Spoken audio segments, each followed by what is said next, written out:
You know, the playgrounds where I grew up were sometimes a battleground of verbal sparring, and if you wanted to survive, you had to learn how to swear.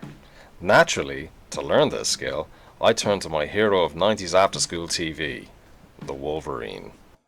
Alright, you egg-sucking piece of gutter trash. Cyclops! I know how you feel about it, Wolverine, but... You know nothing, little man. You'll have to excuse my voice this week. I have the spicy cough, and feel near death's door. Not near enough. Rude. To set out the proportions of the armature, I overlay tracing paper on top of the screen that I scale by eye. I separate the armature into two halves, the upper body in red, the lower body in blue, and the dashed lines of the feet will be the supporting excess for the base.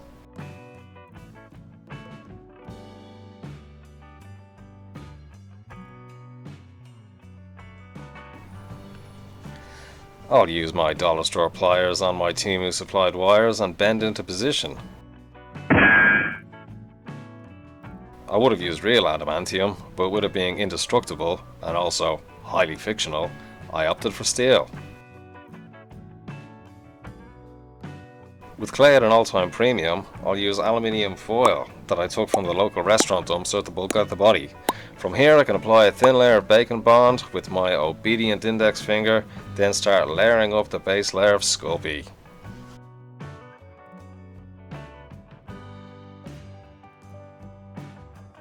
With my rudimentary knowledge of human anatomy, I start building up the back muscle bellies. I'll begin with the traps, followed with the lats, then back to the traps, and just like real life, don't ignore your rear delts. Once the back is sufficiently chonky, I'll take a ball of clay, chop it down the middle, that'll give me two equally thick lamb chops.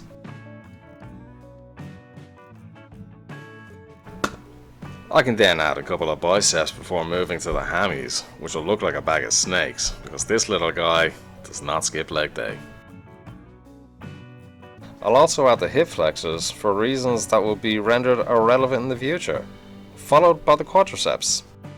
I'll then dramatically display my own gym insecurities by grossly oversizing the pectorals, and then I can add some 6% body fat, stage ready washboard abs that the Wolverine is of course known for.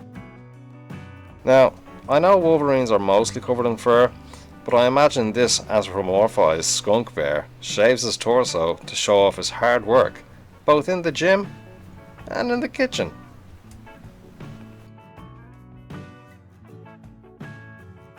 This boy was starting to look a bit too beef and not enough mustelidae, and therefore it was time to shave off some of that winter bulk. I'll use one of my shaving tools for the back. As for the front, we need something a little more heavy duty for those chesticles. I'll use my straight blade to trim off the excess and knock about 100 pounds off his bench. Sorry about that, buddy. I'll then use a silicone shaper to round off the chest and back areas before moving to the obliques, which start as several small nuggets of clay added to the side body. I can from here scrape in the lower back, revealing the Christmas tree that Wolverines are famous for. Time to get ahead. I'll start with a small ball of Sculpey that I can smoosh into a Weasley head shape. I'll then use a blade to refine the muzzle profile. Next, I'll mark out the eye sockets with a large stylus, locking in the location with a smaller stylus and drop in a couple of pre-baked eyes. I can then add some large, grumpy eyebrows and poke in some nostril markers before adding the mouth.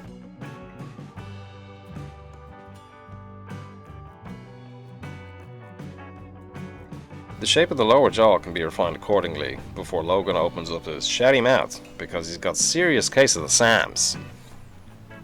To add extra detail, I'll rough in some gums for future teeth with a ball stylus. I can texture up the roof of the mouth and then add a couple of muzzle creases to accentuate raw animalistic rage. Finally, I can add the alar fold to the nose before attaching the head to the body. And if you doubt I knew what an alar fold was before this video, how dare you? course, after the head comes the hands, and I'm just grateful that these hands will both be fisted, saving me potentially days of my life in finger sculpting. Firstly, I etch in the finger locations with a blade before using a silicone shaper to separate the individual digits. I then come back through with my straight razor to define each phalanx within the relative phalanges. I said what I said, Google it. I'll add the padding to the palm of the hands and the teeniest of thumbs. I can repeat this process for the left hand and move on to the fur.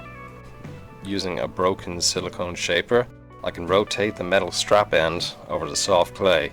This cuts the clay in a shabby pattern, which I had no idea would be the outcome, but it turned out to be exactly what I wanted. I think they call that failing upward in the craft world.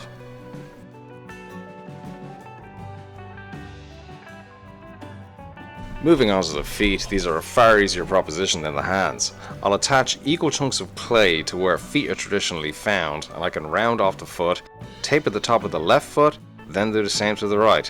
Then, with a blade, I can mark out where the foot fingers will go on each foot and refine the shape with a soft silicone shaper. I can then, with a ball stylus, mark out the locations where I will insert future claws. One last rounding of the toes, and I'll use a dowel and a soft edge metal tool to add the fur before inserting the little claws.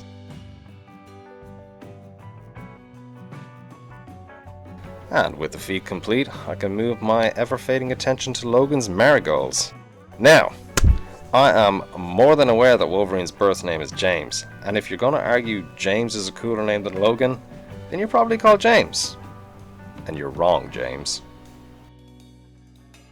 To remove any offending fingerprints and the scraggly bits of fur, I'll give Logan a stroke down with some...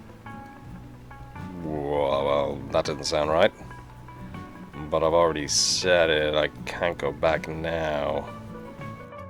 With some isopropyl alcohol, before quickly making a couple of pauldrons that I shaped and baked straight onto a circular cookie cutter. I'll give them a quick sanding, ASMR free, as the dishwasher was on while I filmed this.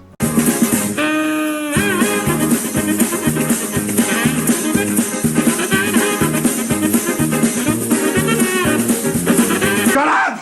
Shut up! Shut up! To make the black details on the suit, I'll use my bendy blade to make one crescent template, then use this for the remainder. Hence ensuring that I'm comic book accurate and definitely didn't forget there were 3 all along. Definitely didn't forget. There were always 2. I can then check the position and scale of the hands before fixing them into position and get into work on the finer details of the helmet. I'll begin by adding the edge seam to the upper jaw, which makes Logan look a little bit bogan, and to bring our bogan back to Logan, I'll rustle up a template for his wing flaps as they're known. Fun fact, they were initially designed as brows, but due to an artist's happy accident, we got the classic Wolverine oversized pointy ears we all know and love today.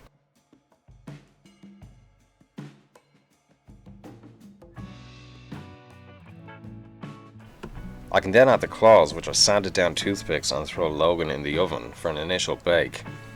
To give the suit a Sparrow's Farnsworth's texture, I'll cover the entire of the spandex in a thin layer of bacon bond, applied with a nitrile glove that imprints the smallest hint of texture.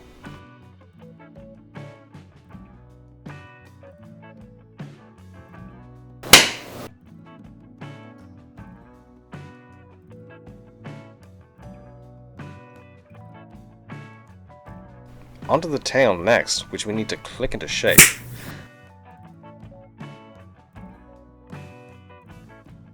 I use the same technique for the fur on the tail before moving onto the little metal houses located on the back of Logan's hands.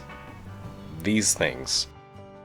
Time to bring out old Painless to do some damage, as this Wolverine is mid-battle and has taken a few shots.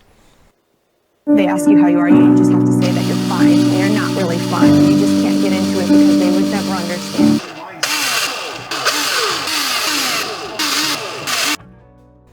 And that's it for the clay portion of the video, and it's on to priming. I will paint on a white acrylic primer as my journey toward an airbrush continues.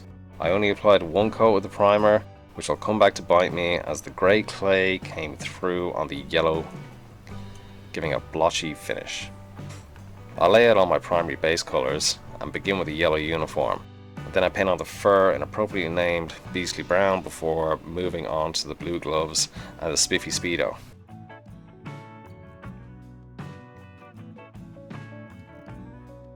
I can paint the black details black, silver up the claws, and paint the red belt red.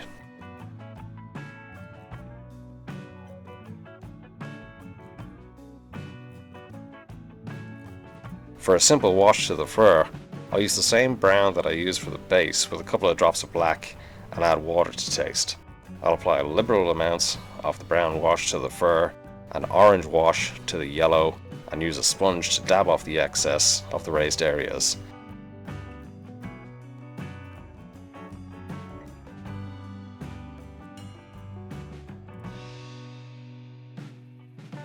And I'll apply dirty wash to the claws and the gloves, sponge off the excess. Once the shadows were dry, I could move on to the highlights. I'll use a simple bone white dry brush to the fur and the mask with a lighter blue highlight to the gloves and the jockeys.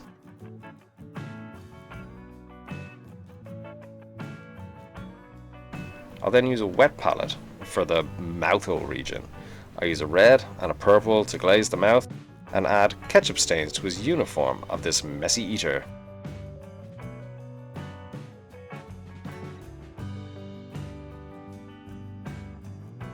I mix red paint with UV resin for some claw-related weathering, definitely not blood, and added UV resin to the eyes, nose and mouth. Give that nice shine.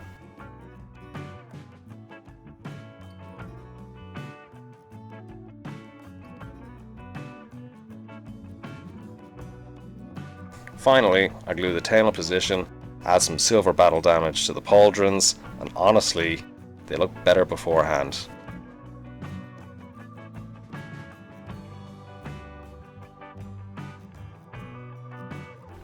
I'll paint a $1 MDF block black and add a flat sheet of clay I rolled out with my pasta maker. I'll mark out the edges of the base and then Harry Potter the shape into submission. I had no real plan for the base going into the project. That said, I have wanted to try out a brick and mortar technique I've seen several creators make. I use a mini spear to score the horizontal joints of the brick pavers. Then I'll add random vertical joints to give it a 19th century vibe. And to texture the brick, I'll roll over the surface with a rolled up ball of aluminium foil. Say aluminum. Aluminium. I love that! To age the pavement further, I'll remove some bricks at random and position Logan's footholes before baking the base.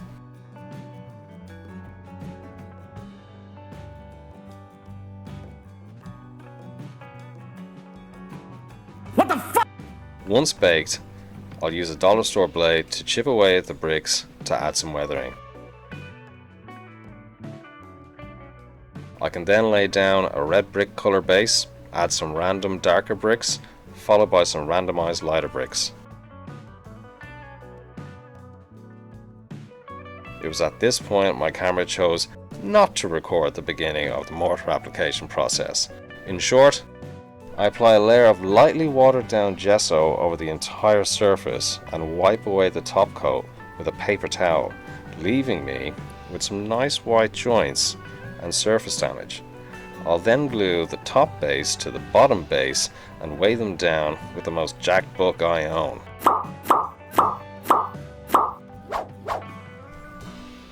For the pre-finished finishing touches, I'll add a watered down PVA glue, which I'll dab sparingly into some joints and sprinkle on some grass flock and gravel. I'll tap and blow off the excess and vacuum up the debris.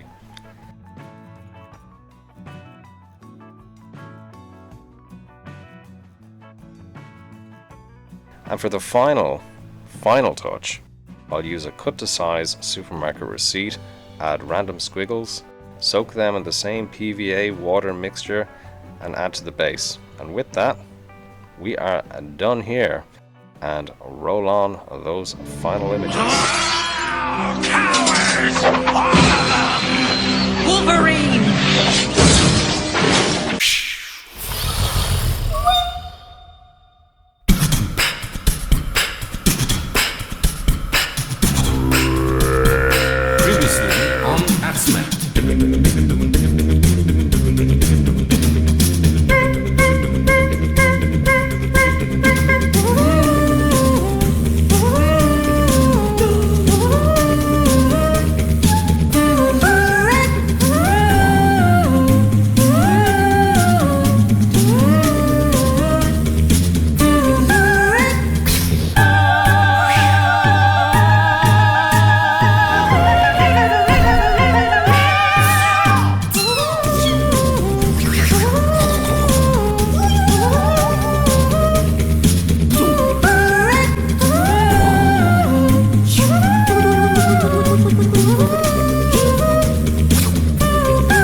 a big thank you to my now 45 subscribers and the 1,916 people that watched my last video.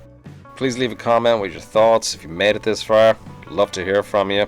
Like the video, press all the buttons, share it with your friends, share it with your enemies, and until next time, go make a mess.